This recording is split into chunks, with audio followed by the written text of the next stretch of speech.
ছোট ছোট কাট করে এখানটা দিতে হবে, তো অনেকটা একটু কম ফাঁক রাখবো।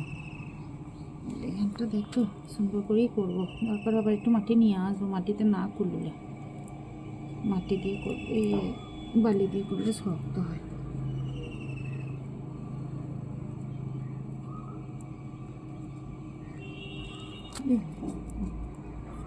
ঠিক আছে, হাঁটা এত বড় কাঠ ঢুকতে হবে না, মনে হচ্ছে ভোজের উন্নয়ন হচ্ছে, বিয়ের ভোজের কেন, এখানটা কাঠগুলো ঢুকবে কি করে?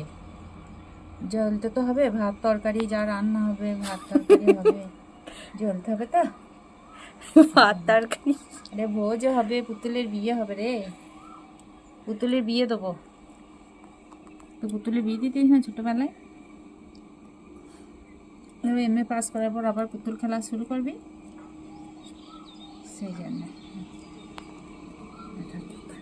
বুঝলি।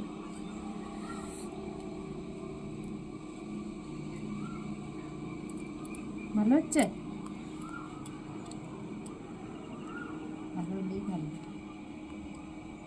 গ্যাসের দাম বেড়েছে, গ্যাস পাচ্ছি না, 4 কেজি 600 করে গ্যাস দিচ্ছে।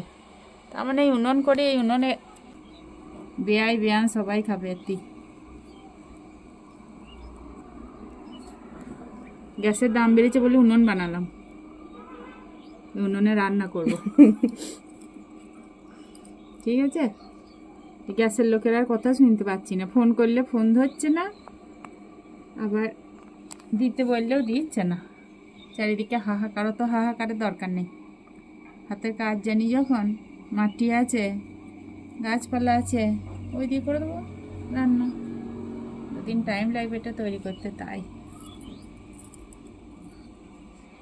বুঝলো। মাটি উনুনে রান্না খেয়েই বড় হওয়া,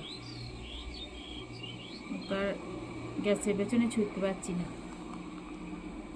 সবাই গ্যাস দিচ্ছে, মুখেও গ্যাস দিচ্ছে, এতেও গ্যাস দিচ্ছে, শুধু রান্নার গ্যাসের বেলায় গ্যাস নেই, আর সবেতে গ্যাস আছে।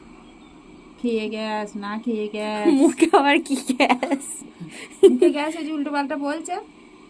আবার খেয়ে বেশি খেলে গ্যাস হচ্ছে, না খেলে গ্যাস হচ্ছে। যে গ্যাস থেকে নিষ্কৃতি পাওয়ার জন্য আমি এই কাঠে গেলাম, ভালোই হবে বুঝলি, অতও খারাপ হবে না। এটা হাঁড়ি নাকি? কই হাঁড়িটা একবার দেখাও, এটা কো হাঁড়িটা একবার দেখো, ভেতরটা দেখো, ভেতরটার অবস্থা আরো করুন। ভেতরটা দেখানো যাবে না, ভেতরটা দেখালে সব হরিভক্তি উড়ে যাবে, আর কেউ খাবে না।